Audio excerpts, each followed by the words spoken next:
Hello दोस्तों।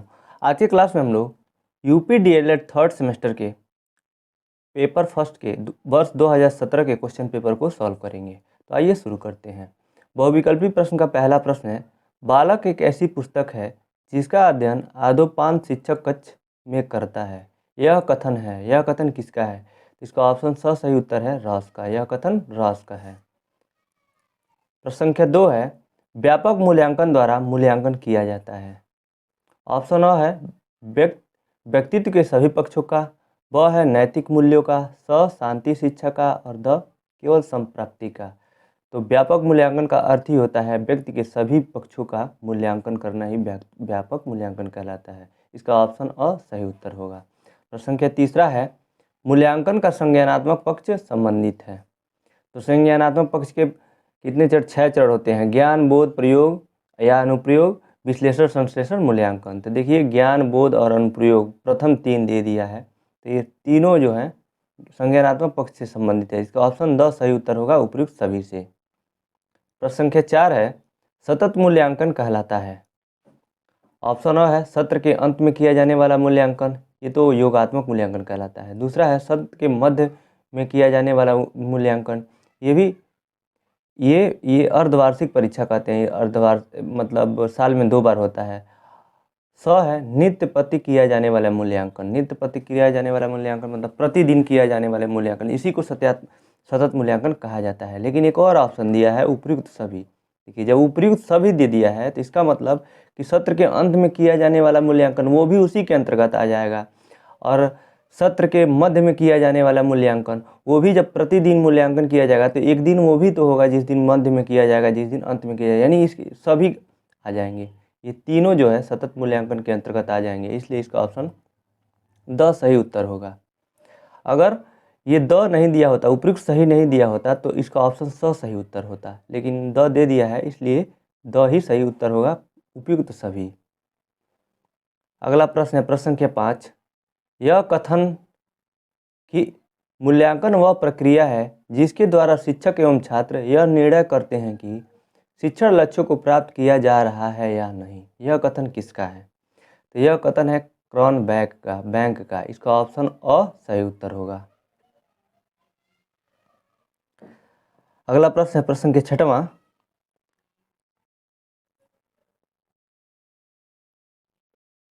विज्ञान, भूगोल तथा कृषि विषय होते हैं। ऑप्शन अ है केवल सैद्धांतिक मूल्यांकन वाले, मतलब केवल सिद्धांतिक थ्योरम बेस्ड, ऐसा नहीं है। वह है सैद्धांतिक तथा प्रायोगिक मूल्यांकन वाले। स है केवल मौखिक और द है उपयुक्त में से कोई नहीं। इसका सही उत्तर होगा ब, सैद्धांतिक तथा प्रायोगिक मूल्यांकन वाले विज्ञान, भूगोल और कृषि सब्जेक्ट होते हैं। मतलब प्रैक्टिकल भी होता है और थ्योरम बेस्ड भी होता है, लिखित परीक्षाएं भी होती हैं उसमें। इसका ऑप्शन ब सही उत्तर होगा। प्रश्न संख्या 7 है, उत्तम परीक्षण की विशेषता है। ऑप्शन अ है वैधता, ब है विश्वसनीयता और स है वस्तुनिष्ठता और द है उपयुक्त सभी। इसका सही उत्तर होगा द उपयुक्त सभी। वैधता का अर्थ होता है कि बच्चे के जिस उद्देश्य से किया जा रहा है मूल्यांकन, उसके उद्देश्य की पूर्ति है, उसको वैध कहते हैं। विश्वसनीयता का अर्थ होता है कि बच्चे से बार बार मूल्यांकन किया जाए, बार बार उसका असेसमेंट किया जाए, उससे पूछा जाए तो सेम आंसर दे, वो हर बार सही आंसर दे। और स है वस्तुनिष्ठता का अर्थ होता है कि जिसमें कुछ प्रश्न ऐसे होने चाहिए परीक्षण में कि जिसमें शिक्षक का व्यावहारिकता ना दिखे उसके मूल्यांकन में। मतलब कि कोई भी शिक्षक उसका अगर जो मूल्यांकन उसके कॉपी को चेक करे तो समान उत्तर दे। जैसे बहुविकल्पी प्रश्न होते हैं उसमें नंबर नहीं काटे जा सकते हैं और शिक्षक का व्यावहारिकता उसमें उसके आंसर में नहीं दिखेगा, यानी उसके परीक्षण में जो नंबर देगा उससे वो मतलब शिक्षक अपने पास से उसमें बदलाव नहीं कर सकता है। इसी को वस्तुनिष्ठता कहते हैं। तो ये सभी गुण होने चाहिए उत्तम परीक्षण में। अगला प्रश्न है प्रश्न संख्या 8, रचनात्मक मूल्यांकन से किया जाता है। ऑप्शन अ है बच्चों के प्रारंभिक ज्ञान का मूल्यांकन, ब है बच्चों के अंतिम ज्ञान का मूल्यांकन, स है बच्चों के मध्यांतर ज्ञान का मूल्यांकन और द है बच्चों के समग्र ज्ञान का मूल्यांकन। तो रचनात्मक मूल्यांकन का अर्थ होता है बच्चों के सभी पक्षों का मूल्यांकन, उसी को रचनात्मक मूल्यांकन कहते हैं। इसका ऑप्शन द सही उत्तर होगा। प्रश्न संख्या 9 है, भावात्मक पक्ष कहलाता है।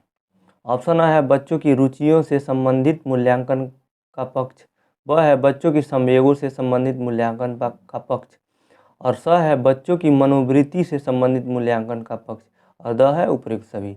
देखिए बच्चों के संबंधित रुचियों से, यहाँ पे रुचि है वो भावात्मक में आता है, और संवेग है ये भी भावात्मक में आता है। तीसरे में स में दिया है मनोवृत्ति से संबंधित, ये भी भावात्मक में आता है, इसलिए इसका ऑप्शन द उपयुक्त सभी सही आंसर होगा। अगला प्रश्न है प्रश्न संख्या 10, ब्लूप्रिंट का संबंध है। देखिए ये प्रश्न कई बार आ चुका है, लगभग हर पेपर में अति लघु उत्तरीय या बहुविकल्पी में पूछा है। ब्लूप्रिंट का संबंध होता है प्रश्न पत्र निर्माण से। प्रश्न पत्र बनाते समय कौन सा प्रश्न कितने नंबर का होगा, इसको निर्धारण करना ही ब्लूप्रिंट कहलाता है। इसका ऑप्शन सही उत्तर होगा। प्रश्न संख्या 11 है, उपचारात्मक शिक्षण संबंधित है। निदान का मतलब होता है बच्चे के अंदर कमियों को पता लगाना और उसको दूर करके किया जाने वाला मूल्यांकन ही शिक्षण ही उपचारात्मक शिक्षण कहलाता है। तो देखिए इसके कौन सा ऑप्शन मैच करता है। ऑप्शन आ है बच्चों को गणित विषय में शिक्षण से, ब है बच्चों में पठन क्षमता विकास से, स है बच्चों की त्रुटियों को दूर करने से। यही सही उत्तर होगा, ऑप्शन स बच्चों की त्रुटियों से दूर करने से। प्रश्न संख्या 12 है, रास का कथन है। तो रास का कथन होता है बचाव निदान का उच्चतम स्तर है। इसका ऑप्शन जो ब है यही सही उत्तर होगा, बचाव निदान का उच्चतम स्तर है। प्रश्न संख्या 13 है, स्टीफन एम कोरे ने शैक्षिक क्षेत्र में किस प्रकार के अनुसंधान का प्रयोग किया। इसका ऑप्शन अ होगा सही उत्तर, क्रियात्मक शोध का।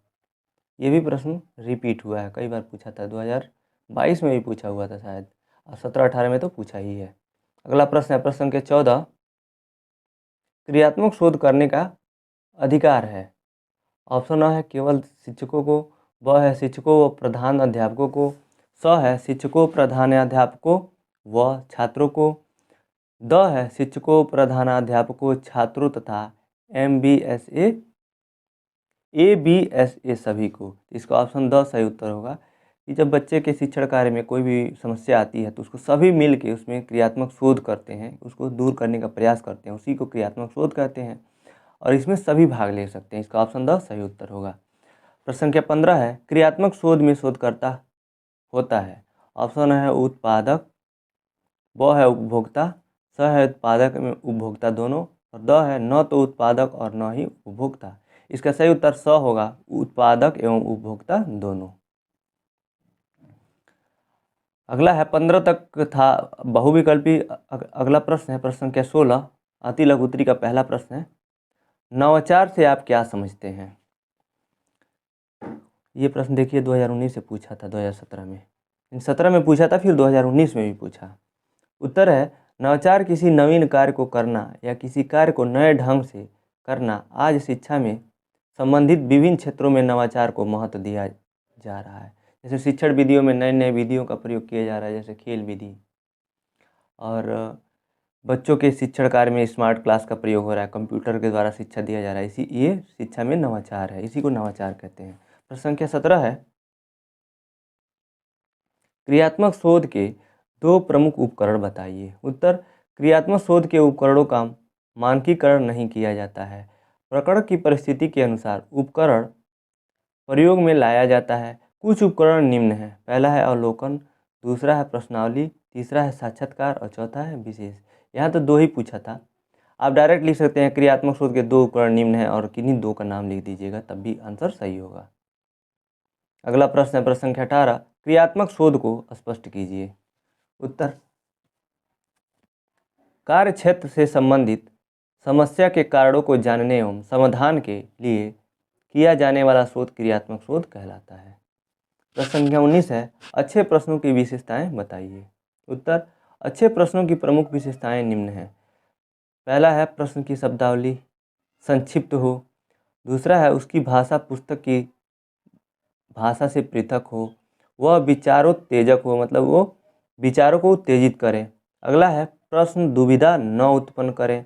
फिर उसमें दिया है प्रश्न छात्र के मानसिक विकास के अनुरूप हो, उनमें क्रमबद्धता हो इत्यादि। ये सभी अच्छे प्रश्न की विशेषताएं हैं। इसको आप देखिए जहाँ जहाँ कॉमा है, कॉमा से अलग करके आप 1, 2, 3 करके भी लिख सकते हैं। प्रश्न संख्या 20 है, कक्षा में बच्चों से प्रश्न किए जाते हैं। उत्तर, कक्षा में बच्चों से प्रश्न क्यों किए जाते हैं, प्रश्न था क्यों किए जाते हैं। उत्तर है प्रश्न करने का उद्देश्य बालक के ज्ञान के स्तर का पता लगाना है। इससे बालक परिस्थिति अनुसार शब्दों का प्रयोग करना सीखता है। मतलब बच्चों से प्रश्न करने का एक मुख्य उद्देश्य में से है कि उनके ज्ञान का स्तर का पता लगाया जाता है कि बच्चे कितना जानते हैं, उस हिसाब से शिक्षक पढ़ाता है। प्रश्न संख्या 21 है, परिकल्पना से आपका क्या आशय है। उत्तर, समस्या का प्रस्तावित उत्तर ही परिकल्पना है, या समस्या का निश्चित कल्पना ही परिकल्पना कहलाता है। दूसरे शब्दों में समस्या समाधान का पूर्व अनुमान ही परिकल्पना है। परिकल्पना को क्रियात्मक परिकल्पना भी कहते हैं। ये प्रश्न देखिए, परिकल्पना इतना इम्पोर्टेंट है, ये 17, 18, 19, 22 3 साल पूछा हुआ है। अगला प्रश्न है प्रश्न संख्या 22, मूल्यांकन के प्रमुख प्रकार बताइए। उत्तर, मुख्य रूप से दो प्रकार होते हैं, परिमाणात्मक मूल्यांकन और दूसरा है गुणात्मक मूल्यांकन। लेकिन इनके भी देखिए सब पार्ट हैं, मतलब उनमें भी पार्ट हैं। पहला है परिमाणात्मक मूल्यांकन, इसके 3 भाग हैं, लिखित परीक्षा, मौखिक परीक्षा या प्रायोगिक मूल्यांकन या परीक्षा।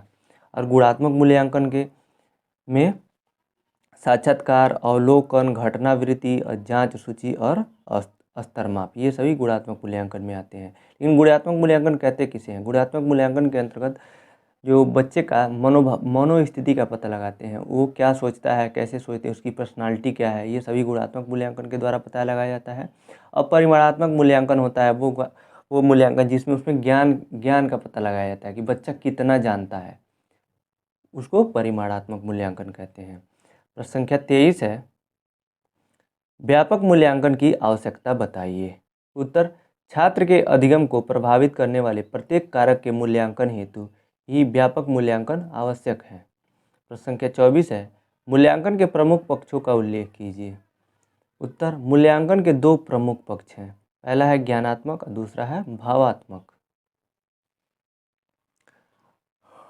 एक और मुख्य पक्ष आप लिख सकते हैं, तीसरा क्रियात्मक या कौशलात्मक पक्ष, लेकिन यहाँ पे 2 ही दिया हुआ है, तो ये भी ठीक है, ये भी सही उत्तर है बिल्कुल।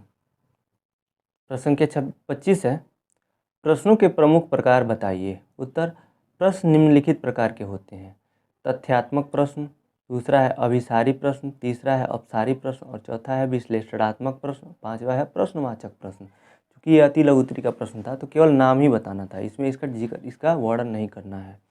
अगला प्रश्न है प्रश्न संख्या 26, परीक्षण में वैधता से क्या अभिप्राय है।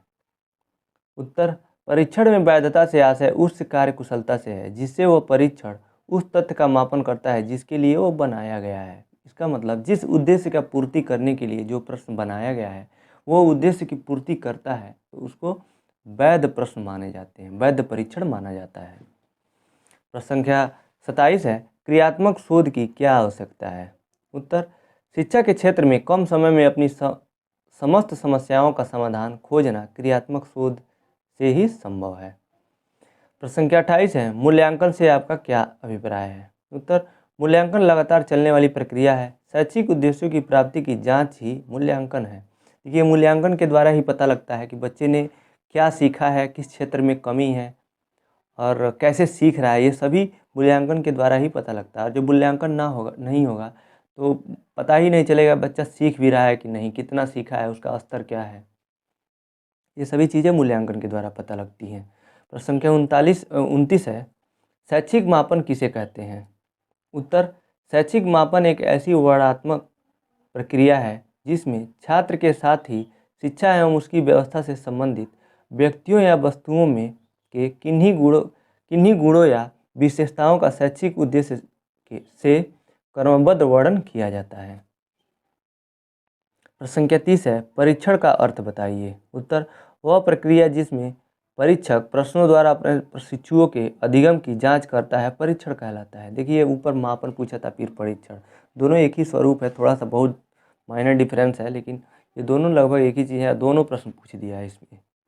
अगला प्रश्न है प्रश्न संख्या 31 से लघु उत्तरी प्रश्न स्टार्ट हो रहा है। प्रश्न संख्या 31 है, मूल्यांकन, मूल्य निर्धारण और मापन में आपस में संबंध की व्याख्या कीजिए। उत्तर, मूल्यांकन, मूल्य निर्धारण एवं मापन के संबंध को समझने के लिए सर्वप्रथम मापन का अर्थ जानना होगा। मापन में किसी व्यक्ति या वस्तु के गुण अथवा विशेषता का गुणात्मक एवं मात्रात्मक वर्णन किया जाता है। मूल्य निर्धारण तथा मूल्यांकन में भी मापन किया जाता है, किंतु दोनों में दृष्टिकोण का अंतर है। मूल्य निर्धारण किसी संदर्भ विशेष में निर्धारित प्रक्रिया से उत्पन्न गुण या विशेषता का मापन है, जबकि मूल्यांकन में मूल्य निर्धारण के साथ ही प्राप्त परिणाम के आधार पर निर्धारण प्रक्रिया में संशोधन तथा प्रतिवर्धन करने की दृष्टि भी रहती है, जिससे संदर्भ के उद्देश्यों को प्राप्त किया जा सके। इस प्रकार मूल्य निर्धारण उपयोगिता बताता है, जबकि मूल्यांकन वांछनीयता को बताता है। अगला प्रश्न संख्या 32। मूल्यांकन के विभिन्न पक्षों कौन कौन से हैं? एक शिक्षक को मूल्यांकन के विभिन्न पक्षों का ज्ञान होने से क्या लाभ है? उत्तर है मूल्यांकन से या से। अब थोड़ा सा मूल्यांकन के बारे में लिखेंगे, फिर मूल्यांकन के पक्षों का वर्णन करेंगे। मूल्यांकन निरंतर चलने वाली प्रक्रिया है। जब शिक्षक द्वारा सीखने सिखाने की प्रक्रिया पूर्ण होती है तो अधिगम स्तर की जांच होती है, इसे ही मूल्यांकन कहा जाता है। मूल्यांकन में पक्ष, मूल्यांकन के प्रमुख 3 पक्ष होते हैं: संज्ञानात्मक पक्ष, भावात्मक पक्ष और कौशलात्मक या क्रियात्मक पक्ष। अब तीनों का वर्णन करना है। देखिए, पहला है संज्ञानात्मक पक्ष।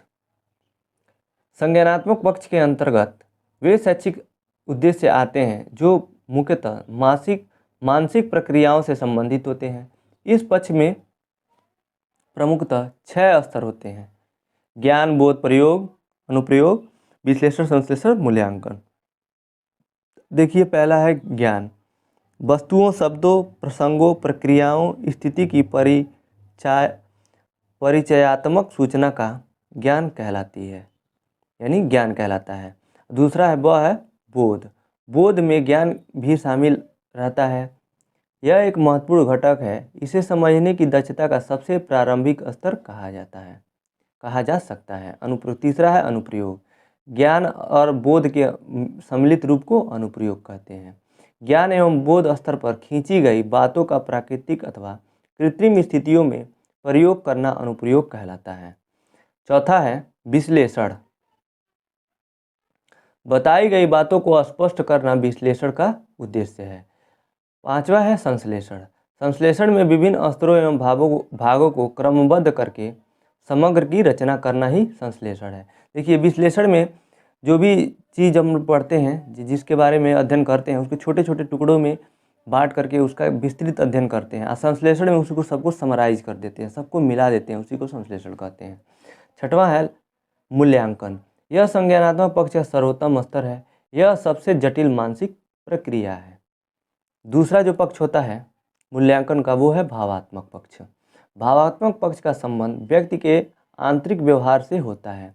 यह व्यक्तियों के व्यक्तित्व का एक महत्वपूर्ण पक्ष है, जिससे ज्ञात होता है कि उसमें किस प्रकार की अभिवृत्तियों, रुचियों, प्रवृत्तियों आदि का विकास हुआ है।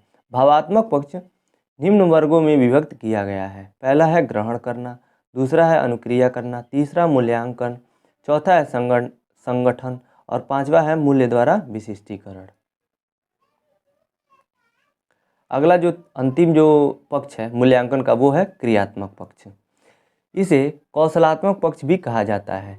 क्रियात्मक पक्ष मुख्यतः मांसपेशियों एवं आंगिक गतिविधियों से संबंधित है, जो किसी कार्य के करने में शरीर के अंगों के दक्षतापूर्वक कुशल संचालन के भाव को लेकर है।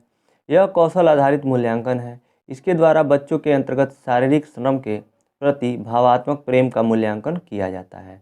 कौशलात्मक पक्ष के अंतर्गत निम्न बातों को शामिल किया जाता है। पहला है उत्तेजना, दूसरा है क्रियान्वयन और तीसरा है, देखिए नंबरिंग गलत हुआ है यहाँ तीसरा है नियंत्रण, चौथा है समायोजन और पांचवा है स्वाभाविकरण। ये भावात्मक पक्ष के भाग होते हैं। और एक और है, छठवां है आदत का निर्माण और आठवां है कौशल, कार्य, श्रम, निष्ठा। ये सभी भाग क्रियात्मक पक्ष के सब पार्ट हैं, मतलब उसके क्रियात्मक पक्ष के भाग हैं। तो आगे दिया हुआ है, ये प्रश्न 2 भागों में पूछा हुआ था। देखिए कि मूल्यांकन, पहला तो था कि मूल्यांकन के विभिन्न पक्षों में कौन कौन से हैं। तो विभिन्न पक्षों को हम लोगों ने पढ़ लिया और इसके साथ ही दिया था एक शिक्षक को मूल्यांकन के विभिन्न पक्षों का ज्ञान होने से क्या लाभ है।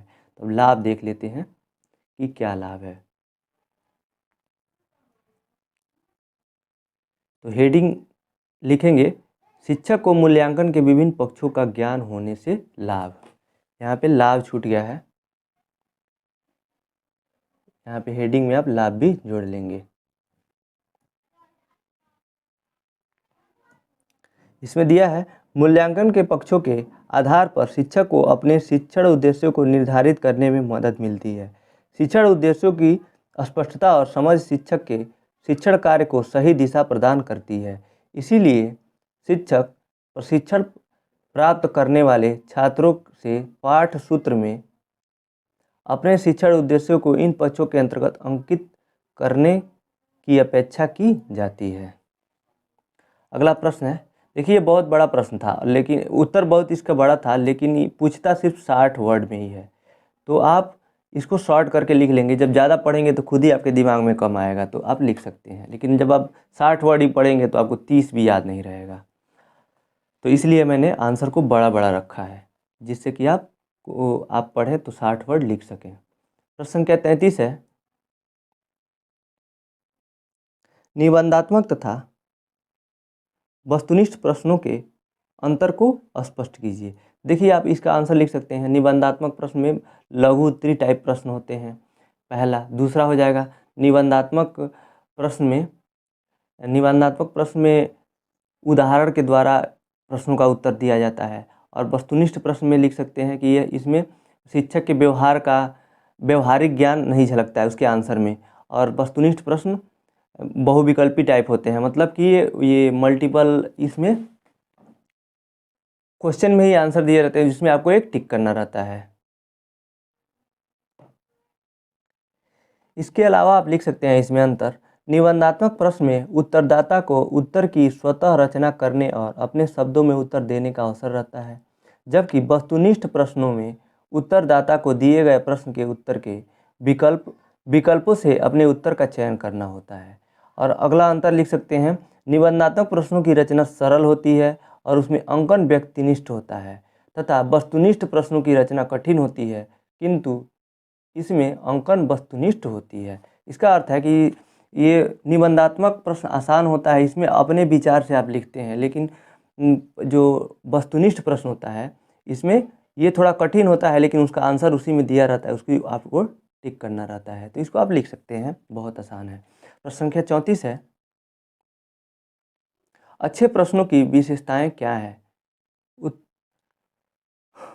प्रश्न पूछते समय क्या क्या सावधानियां रखनी चाहिए। तो इसका आंसर है अच्छे प्रश्नों की विशेषताएं। एक अच्छा प्रश्न आमतौर पर सरल और संक्षिप्त होता है। यह किसी अनावश्यक जानकारी को छोड़ देता है जिससे छात्रों को इसे सही ढंग से समझने में समय लगता है। विचार शिक्षार्थियों को चमका देने के लिए नहीं, बल्कि उनमें उनके ज्ञान का आकलन करने के लिए होते हैं। अब अगला इसमें था, प्रश्न पूछते समय क्या क्या सावधानियां रखनी चाहिए। तो इसमें है, कक्षा में प्रश्न पूछते समय निम्नलिखित सावधानियां रखनी चाहिए। जिसमें पहला है,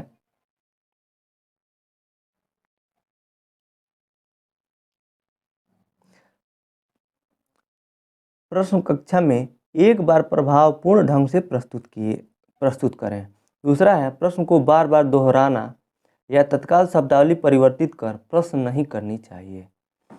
तीसरा है, शिक्षक का स्वर स्पष्ट और इतना ऊंचा हो कि पूरी कक्षा सुन सके। चौथा है, प्रश्न पूरी कक्षा में पूछें, फिर कुछ देर रुककर किसी छात्र से उत्तर देने को कहें। पांचवा है, प्रश्न क्रमबद्ध ढंग से पूछें और इसमें व्यक्तिगत भिन्नता का ध्यान रखें। छठवां है, एक प्रश्न का ठीक उत्तर मिल जाने के पश्चात अगला प्रश्न करें, इत्यादि।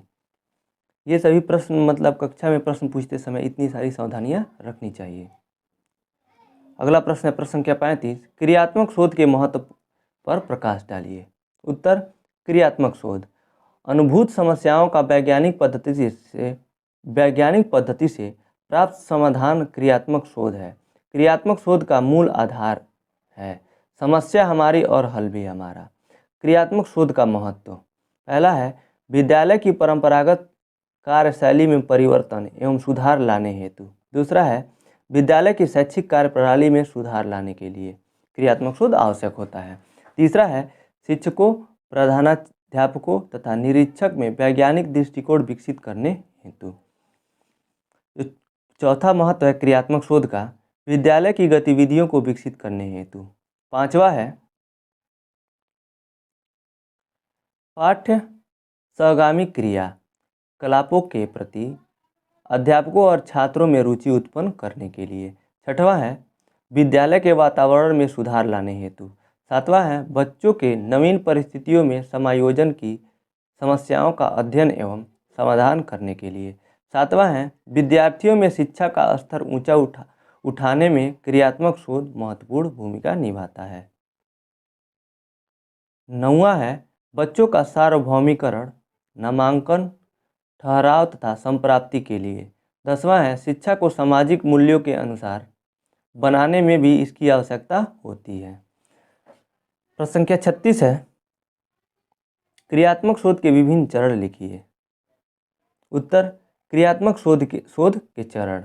क्रियात्मक शोध के प्रमुख चरण निम्नांकित होते हैं। पहला है समस्या की पहचान, दूसरा समस्या चुनने का कारण, तीसरा है क्रियात्मक परिकल्पना, चौथा है कार्यविधि, पांचवा है प्रदत्त विश्लेषण, छठवां निष्कर्ष और सातवां है भावी कार्य योजना का निर्माण। भावी कार्य योजना का निर्माण का मतलब और जो निष्कर्ष तक नहीं पहुंचता है, कोई भी क्रियात्मक शोध किया जा रहा है किसी समस्या के, उसका हल नहीं निकलता है तो पुनः उसका योजना का निर्माण होता है, पुनः फिर से वो क्रियात्मक शोध शुरू से चलता है। तो देखिए इन सब के बारे में पढ़ना है, नीचे दिया हुआ है। पहला है समस्या की पहचान। क्रियात्मक शोध के अंतर्गत सर्वप्रथम समस्या की पहचान की जाती है। समस्या की पहचान करते समय निम्नलिखित को ध्यान में रखना चाहिए। पहला है समस्या का शोधकर्ता के कार्य से सीधा संबंध होना चाहिए। दूसरा है समस्या का समाधान स्वयं शोधकर्ता द्वारा होनी चाहिए। दूसरा है समस्या चयन के कारण। समस्या के चयन के उपरांत शोधकर्ता समस्या के कारणों को जानने का प्रयत्न करता है तथा कारणों के लिए साक्ष्य भी एकत्रित करता है। तीसरा है क्रियात्मक परिकल्पना। समस्या समाधान का प्रस्तावित उत्तर ही क्रियात्मक परिकल्पना कहलाता है। जब समस्या का समाधान किया जाता है तो उसके लिए परिकल्पना का निर्माण जरूरी है। आगे दिया है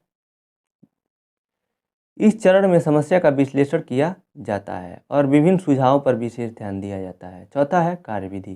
चौथे चरण में यह उल्लेख किया जाता है कि न्यायाधीश का चयन किया गया, इसमें समय सीमा का निर्धारण भी किया जाता है। प्रदत्त समग्र किस प्रकार किया जाता है उसकी रूपरेखा भी निश्चित की जानी है। क्या प्रदत्त समग्र में साक्षात्कार प्रभावशाली अभिलेखों की सहायता कैसे लेनी है, इन सभी बिंदुओं का निर्धारण इस कार्यविधि के अंतर्गत किया जाता है। पांचवा है प्रदत्त विश्लेषण। इस चरण में शोध के पूर्व की स्थिति एवं शोध के पश्चात की स्थिति का तुलनात्मक अध्ययन किया जाता है। प्राप्त प्रदत्तों का सांख्यिकीय विश्लेषण किया जाता है, मतलब तुलना करके देखा जाता है कि उसमें कुछ अंतर आया है कि नहीं। छठवां है निष्कर्ष। प्रदत्तों के विश्लेषण के परिणामों के आधार पर ही निष्कर्षों का प्रतिपादन किया जाता है। यह निष्कर्ष केवल नई जानकारी ही नहीं देता बल्कि उन क्रियाओं की ओर भी संकेत करता है जिससे समस्या का समाधान किया गया है। सातवां है जो कि आखिरी इसका भाग है भावी कार्य योजना का निर्माण। क्रियात्मक शोध एक सतत एवं अनवरत चलने वाली प्रक्रिया है। यह आवश्यक नहीं कि शोध समाप्त होने पर समस्या का 100% निराकरण हो जाए। क्रियात्मक शोध तब तक निरंतर चलता रहता है जब तक समस्या का पूर्ण रूप से निराकरण न हो जाए।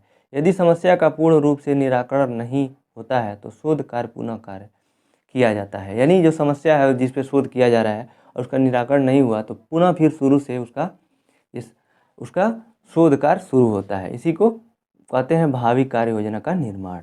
अगला प्रश्न है प्रश्न संख्या 37। क्रियात्मक शोध में प्रयुक्त होने वाले उपकरणों की व्याख्या कीजिए। उत्तर क्रियात्मक शोध में प्रयुक्त होने वाले उपकरण निम्न हो सकते हैं। पहला है इसमें प्रोफार्मा, प्रश्नावली, मानक या शिक्षक निमित्त परीक्षण, व्यवहारिक एवं सामूहिक कार्य, साक्षात्कार, कथन, प्रश्नोत्तर, अवलोकन, निरीक्षण इत्यादि, ये सभी उपकरण हो जाएंगे क्रियात्मक शोध में प्रयुक्त होने वाले। इनमें कुछ तो ऐसे हैं जिन्हें विद्यार्थी को लिखित रूप में या व्यवहारिक ढंग से कार्य करते हुए संपन्न करना होता है। शिक्षक के कथन, निर्देशक, अवलोकन, निरीक्षण आदि में शिक्षक की भूमिका प्रमुख होती है। प्रश्न संख्या 38 है, नवाचार की शिक्षा के क्षेत्र में आवश्यकता एवं महत्व बताइए। उत्तर है, नवाचार की आवश्यकता एवं महत्व। नवाचारों की आवश्यकता एवं महत्व नीचे दिया गया है। पहला है शिक्षण अधिगम प्रक्रिया की प्रभावशीलता के लिए। शिक्षण अधिगम की प्रभावशीलता हेतु नवाचारों का प्रयोग आवश्यक है। प्राचीन काल में शिक्षण अधिगम प्रक्रिया में शिक्षक का स्थान महत्वपूर्ण होता था तथा विद्यार्थी का स्थान गौण होता था। इस व्यवस्था में सुधार हेतु नवाचारों की आवश्यकता का अनुभव किया गया तथा नवाचारों की शिक्षा व्यवस्था में महत्वपूर्ण सुधार प्राप्ति हुई। नवाचार का अर्थ होता है कि नया तरीका ऐड करना विद्यालय में या फिर शिक्षण कार्य में या बच्चे के शिक्षण अधिगम प्रक्रिया में या फिर उसको पढ़ाने की विधि में, शिक्षण विधि में, ये सभी नवाचार कहलाते हैं। दूसरा है ज्ञान का अस्थायित्व। इसमें है नवाचारों के प्रयोग से छात्रों को पूर्ण रूप से सक्रिय रखने के प्रयास किए गए, जिसके फलस्वरूप छात्रों द्वारा ज्ञान अधिक समय तक विस्तृत नहीं हुआ। तीसरा है नवीन शिक्षण विधियों के लिए। नवीन शिक्षण विधियों का ज्ञान नवाचारों के प्रयोग से ही संभव है। शिक्षण व्यवस्था में सूक्ष्म शिक्षण, अनुदेशन एवं दल शिक्षण आदि संप्रदायों को जन्म देने वाले का श्रेय नवाचार को ही है। इस प्रकार नवाचारों को शिक्षा व्यवस्था में महत्वपूर्ण स्थान प्राप्त हुआ। चौथा है शैक्षिक उद्देश्यों की प्राप्ति हेतु। शैक्षिक उद्देश्यों की प्राप्ति के लिए शिक्षा व्यवस्था में अनेक प्रकार के परिवर्तन किए गए, परंतु इसमें पूर्ण सार्थक परिणाम प्राप्त नहीं हुए। इन उद्देश्यों की प्राप्ति के लिए नवाचारों का प्रादुर्भाव हुआ और शैक्षिक उद्देश्यों की प्राप्ति का मार्ग आसान हो गया। नवाचारों के प्रयोग में से जो शिक्षा के उद्देश्य निर्धारित किए गए वे सरलतापूर्वक प्राप्त होने लगे। पांचवा है शिक्षण अधिगम सामग्री के प्रयोग के लिए। प्राचीन समय में शिक्षण अधिगम प्रक्रिया में शिक्षण अधिगम सामग्री का प्रयोग नहीं किया जाता था, जिससे छात्रों में ज्ञान के प्रति निरस्ता पैदा हो जाती थी। इसके परिणाम स्वरूप यह आवश्यकता अनुभव की जाने लगी कि नवाचार का प्रादुर्भाव हो। इस प्रकार शिक्षण अधिगम प्रणाली का प्रयोग होने लगा। 39 है, प्रश्न संख्या 39, नवाचार के विभिन्न क्षेत्रों का वर्णन कीजिए। उत्तर, शैक्षिक नवाचार के प्रमुख क्षेत्र इस प्रकार हैं। पहला है शिक्षण अधिगम। शिक्षण अधिगम प्रक्रिया में शिक्षकों के अंदर बच्चों बालिकाओं के प्रति एक पुरानी धारणा थी कि बालक बालिका एक कोरे कागज के समान, इनका मस्तिष्क कोरी स्लेट की भांति है। इसका अभिप्राय था कि जब बालक विद्यालय में प्रथम बार पढ़ने आता है तो वह कुछ नहीं जानता है, अर्थात शिक्षक को उसमें ज्ञान भरना है। लेकिन अब यह अवधारणा खंडित हो गई है कि विद्यालय में प्रथम बार नामांकन के लिए आया बालक बालिका का मस्तिष्क खाली कोरे कागज की तरह नहीं है। वह अपने घर से बहुत कुछ सीख कर आता है तथा बहुत कुछ जानता भी है। इसलिए शिक्षकों को नए प्रकार से बच्चों के प्रति सोचना होगा और तदनुसार शिक्षण प्रक्रिया को अपनाना होगा। इसी में आगे दिया है, यह बच्चों के प्रति नवाचार सोच होगी जिसे शिक्षा में लागू किया जा रहा है। देखिए, शिक्षा में ये जो पहला था शिक्षण अधिगम में नवाचार, उसको कहते हैं कि पहले सोचा जाता था कि बच्चा जब स्कूल आ रहा है तो वो कोरा कागज़ की तरह है, उसके दिमाग बिल्कुल खाली है, उसमें जो भी भरेंगे तो वो वही सीखेगा। लेकिन आज ऐसा नहीं माना जा रहा है। ऐसा माना जाता है कि बच्चा जब स्कूल आने से पहले बहुत कुछ जानता है, तो उसके पुराने ज्ञान से नए ज्ञान को जोड़ते हुए उनको शिक्षा दिया जा रहा है। यही से है शिक्षण अधिगम में नवाचार है। दूसरा पॉइंट है मूल्यांकन। मूल्यांकन में क्या नवाचार किया जा रहा है उसको देखना है। मूल्यांकन के क्षेत्र में विभिन्न नवाचार परंपरागत ढंग से त्रैमासिक, षष्ठमासिक यानी 6 महीने पे व वार्षिक परीक्षा के यानी जो साल के अंत में होता है के स्थान पर सतत व्यापक एवं मूल्यांकन की संकल्पना का व्यवहार किया जाने लगा है, जिससे मूल्यांकन के लिए विविध प्रकार के प्रश्नों, वस्तुनिष्ठ, लघु उत्तरी, अति लघु उत्तरी, बहुविकल्पी प्रश्न का प्रयोग किया जा रहा है। मूल्यांकन में से पूर्व मापन की व्यवस्था की जाती है। आज प्राप्तांकों के आधार पर ग्रेड प्रणाली प्रयोग की जाने लगी है तथा विद्यालय श्रेणीकरण में मूल्यांकन को शामिल करके विद्यालय सुधार योजनाएं बनाई जाती हैं। यह शिक्षा के मूल्यांकन क्षेत्र में नवाचार है। तीसरा जो है नवाचार का क्षेत्र वो है पाठ सहगामी क्रियाकलाप। परंपरागत शिक्षा जीवन पर्यंत चलने वाली प्रक्रिया मानी जाती है। यह केवल कक्षा कक्ष तक सीमित नहीं रह सकती। शिक्षा के संचालन में शिक्षा विधियों के प्रवचन, व्याख्यान आदि आते हैं, जिसमें अध्यापक व पाठ्यक्रम मुख्य शिक्षण रहता है। छात्र गौण हो जाता है, लेकिन अब पुरानी शिक्षण विधियों के स्थान पर खेल पद्धति, गतिविधि करके सीखें, भ्रमण व प्रयोग पद्धति का नवाचारी प्रयोग किया जा रहा है। यह पाठ्य सहगामी क्रियाकलाप के अंतर्गत आती है, जिसमें छात्र छात्राएं अधिगम करते हैं। पाठ सहगामी क्रियाकलापों के माध्यम से छात्रों में बौद्धिक विकास के साथ साथ शारीरिक, सामाजिक, सांस्कृतिक एवं रचनात्मक क्षमता का विकास होता है। इसमें अब शिक्षक की भूमिका ज्ञानी, विद्वान, अभिभावक की न रहकर अध्यापक अब छात्रों को अनुभवी एवं वरिष्ठ मित्र,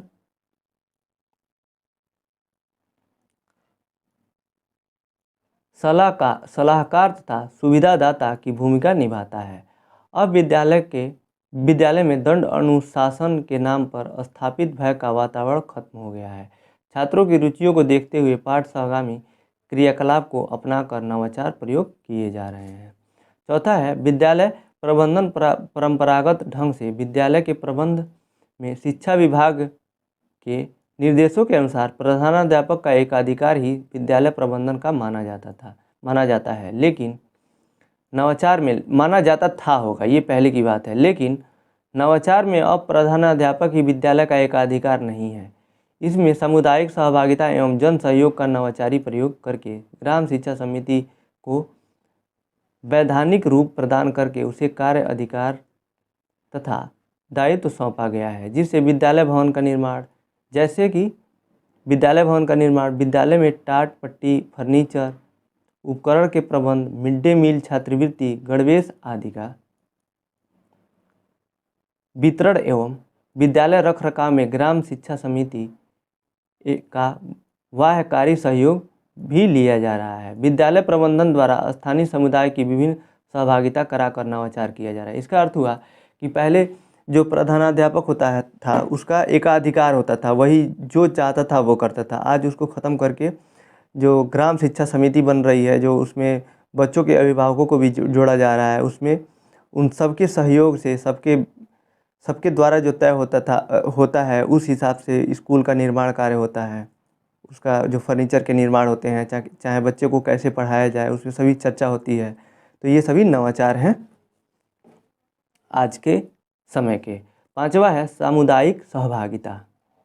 आज शिक्षा में सामुदायिक लोगों की सक्रिय भागीदारी का नवाचारी प्रयोग किया जा रहा है।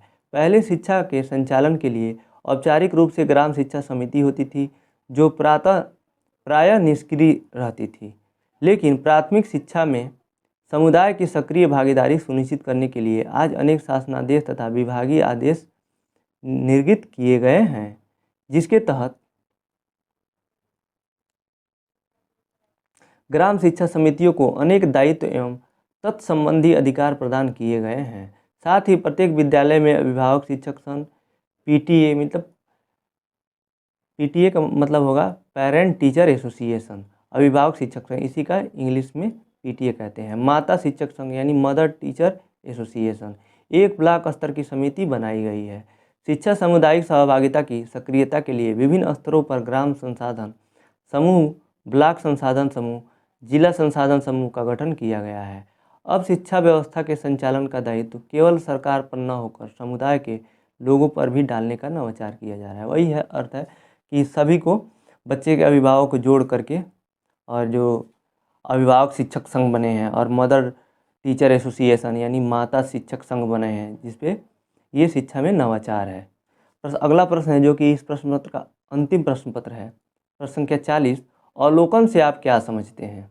उदाहरण द्वारा स्पष्ट कीजिए। उत्तर, अवलोकन का अर्थ एवं परिभाषाएं। अवलोकन का शाब्दिक अर्थ देखना है। इसे निरीक्षण भी कहते हैं। अवलोकन, निरीक्षण अथवा प्रेक्षण को सभी प्रकार के विज्ञानों में महत्वपूर्ण स्थान है, क्योंकि हम सभी प्रकार की समस्याएं एवं घटनाओं को आंखों से देखकर पहचान सकते हैं। इस प्रकार अवलोकन किसी अध्ययन वस्तु को निष्पक्ष भाव से देखने की वह प्रणाली है जिसके द्वारा अनुसंधानकर्ता अध्ययन वस्तु के संबंध में कुछ ज्ञान प्राप्त करने का प्रयास करता है। उदाहरण के लिए एक शिक्षक देख सकता है कि कई छात्र विज्ञान प्रदर्शन देखने के बजाय खिड़की के बाहर देख रहे हैं। देखिए, ये उदाहरण में दिया है। अवलोकन का सामान्य अर्थ होता है, आप जानिए, कि देखना। अवलोकन के माध्यम से बच्चे को देख करके भी पता लगाया जा सकता है कि बच्चा क्या चाहता है, चंचल है कि कैसा है, उसका मनोवृत्ति क्या है। ये सभी अवलोकन है। तो इसी के साथ आज का ये प्रश्न पत्र यहीं समाप्त होता है। इसी प्रश्न पत्र के अन्य सभी वर्षों के प्रीवियस ईयर क्वेश्चन पेपर को देखने के लिए आप डिस्क्रिप्शन में प्लेलिस्ट का लिंक है, उस पर क्लिक करके आप देख सकते हैं। आज का क्लास आपको कैसा लगा आप कमेंट बॉक्स में बताइएगा। अगर आपको अच्छा लगा तो इस वीडियो को लाइक कीजिए, अपने दोस्तों के साथ शेयर कीजिए, और ये वीडियो पहली बार देख रहे हैं तो इस चैनल को सब्सक्राइब कीजिए। इस वीडियो को देखने के लिए आपका बहुत बहुत धन्यवाद दोस्तों।